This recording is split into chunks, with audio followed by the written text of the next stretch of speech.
जय हिंद दोस्तों, स्वागत करते हैं आपको एक नए वीडियो में। और आज की वीडियो में हम बात करने वाले हैं कि भारतीय रेलवे 2 ट्रेनों को LHB रैक के साथ इसी महीने संचालित करने वाली है। कहां से कहां के लिए इस ट्रेन का संचालन अभी फिलहाल में भारतीय रेलवे ICF कोच के साथ कर रही है। और बदलाव होने के बाद यानी कि LHB रैक मिलने के बाद इसके कोच संरचना में भारतीय रेलवे क्या बदलाव करने वाली है, कौन से कोच हटाए जाएंगे, कौन से कोच इसमें अटैच किए जाएंगे, या पहले जिस रैक के साथ भारतीय रेलवे इस ट्रेन का संचालन कर रही है उसी रैक के साथ आपको इस ट्रेन का संचालन देखने को मिलने वाले। इन दोनों ट्रेन के बारे में फुल डिटेल जानकारी देने वाला हूं। दोनों ट्रेन को भारतीय रेलवे किस दिन से नए LHB रैक के साथ संचालित करने वाली। तो चलिए इस डिटेल वीडियो को शुरू करते हैं। और वीडियो शुरू करने से पहले दोस्तों, अगर आप चैनल पर नए हैं तो चैनल को सब्सक्राइब कर लीजिए और वीडियो अच्छा लगे तो वीडियो को लाइक जरूर कर दीजिएगा। चलिए इस डिटेल वीडियो को शुरू करते हैं। दोस्तों, भारतीय रेलवे लगातार जो भी ICF कोच के साथ ट्रेनों का संचालन हो रहे हैं उसे लगातार LHB में कन्वर्ट करती जा रही है। और वीडियो के माध्यम से मैंने आपको जानकारी भी दी है कि किन किन रूट पर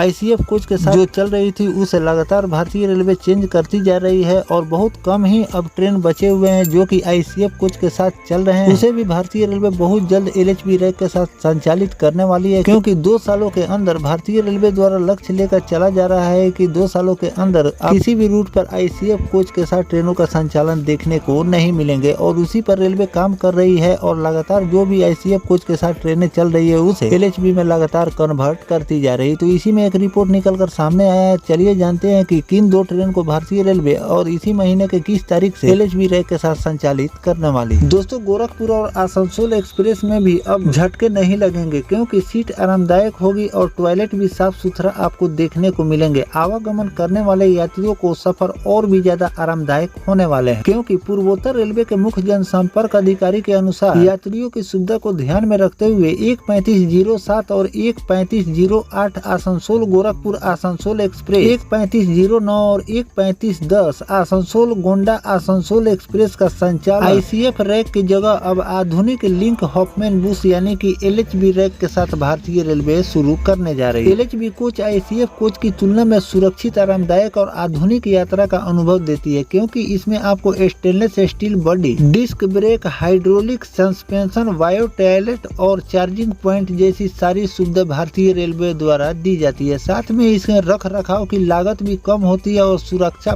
पुख्ता होते हैं। LHB रैक से चलाए जाने के फलस्वरूप संशोधित रैक संरचना के अनुसार आसनसोल से 6 मार्च से चलने वाली 1:35:07 आसनसोल गोरखपुर एक्सप्रेस गोरखपुर से 7 मार्च से चलेगी। और 1:35:08 गोरखपुर आसनसोल एक्सप्रेस आसनसोल से 10 मार्च से चलेगी नए LHB रैक के साथ। और 1:35:09 आसनसोल गोंडा एक्सप्रेस गोंडा से 1 मार्च से चलने वाली 1:35:10 गोंडा आसनसोल एक्सप्रेस में सामान्य द्वितीय श्रेणी के 4, शयनयान श्रेणी के 10, वातानुकूलित द्वितीय श्रेणी के 1 और वातानुकूलित तृतीय श्रेणी के 5 समेत LHB के कुल 22 कोच के साथ आपको संचालन देखने को मिलेगा। पूर्वोत्तर रेलवे की लगभग सभी प्रमुख ट्रेनें LHB कोच से लैस हो चुकी है। दिसंबर 2016 तक एक भी ICF कोच की रैक के साथ ट्रेनों का संचालन आपको देखने को नहीं मिलेगा। तो दोस्तों, इस तरह से भारतीय रेलवे एक साथ 2 ट्रेनों को LHB रैक के साथ संचालित करने वाली है, जिसकी मैंने आपको तारीख भी बता दी है कि किस तारीख से ये ट्रेन LHB रैक के साथ संचालित होने वाली है। इसमें आपको कौन कौन से कोच देखने को मिलेंगे, क्या इस ट्रेन का नंबर है और कहां से कहां के लिए इस ट्रेन का संचालन भारतीय रेलवे द्वारा अभी फिलहाल में किए जा रहे हैं। आने वाले दिनों में और भी जिन जिन रूटों पर ICF कोच के साथ ट्रेनों का संचालन भारतीय रेलवे द्वारा किए जा रहे हैं उन सभी ट्रेनों को अब तेजी से भारतीय रेलवे LHB रैक में कन्वर्ट करती जा रही है। और जो भी बचे हुए ट्रेन है उसको भी बहुत LHB रैक में भारतीय रेलवे कन्वर्ट करने वाली है, जिससे यात्रियों को भी सुविधा मिले और साथ में भारतीय रेलवे के अर्निंग में भी आपको इजाफा देखने को मिलते हैं। क्योंकि ICF कोच में आपको सीटों की संख्या कम होती है और LHB रैक में आपको सीटों की संख्या बढ़ जाती है, जिससे भारतीय रेलवे के अर्निंग में इजाफा देखने को मिलते हैं। और साथ में लोगों को भी सुविधा बढ़ जाती है क्योंकि ICF कोच में आपको स्पेस कम मिलते हैं, सीटों की संख्या कम होती है, या कभी ट्रेन दुर्घटनाग्रस्त होते हैं तो कोच एक के ऊपर एक चढ़ जाते हैं, जिससे जान माल की क्षति ज्यादा होती है। और LHB रैक में अगर दुर्घटनाग्रस्त भी ट्रेन हो जाती है, जान माल की क्षति ज्यादा देखने को आपको नहीं मिलती है। तो इन सब बातों को ध्यान में रखकर भारतीय रेलवे लगातार लिंक हॉफमैन बुश यानी कि LHB रैक के साथ धुआंधार ट्रेनों का संचालन कर रही है, जिसमें ICF कोच के साथ जितने भी गरीब रथ ट्रेनों का संचालन भारतीय रेलवे अलग अलग रूटों पर कर रही थी, उन सभी गरीब रथ एक्सप्रेस को LHB में कन्वर्ट कर दिए हैं। अब सभी गरीब रथ एक्सप्रेस आपको LHB LHB रैक के साथ संचालित हो रही है और जो भी पुरानी ट्रेनें चल रही है ICF कोच के साथ उसको भी लगातार कन्वर्ट कर उसे LHB में भारतीय रेलवे कन्वर्ट कर रही है और उसे LHB रैक के साथ संचालित आपको धीरे धीरे करके करती जा रही है। ऐसी बात नहीं है कि भारतीय रेलवे सभी ट्रेनों को LHB रैक में कन्वर्ट कर दिए हैं। अभी बहुत सारे ट्रेन ऐसे हैं जिसे वर्षों से वो ट्रेन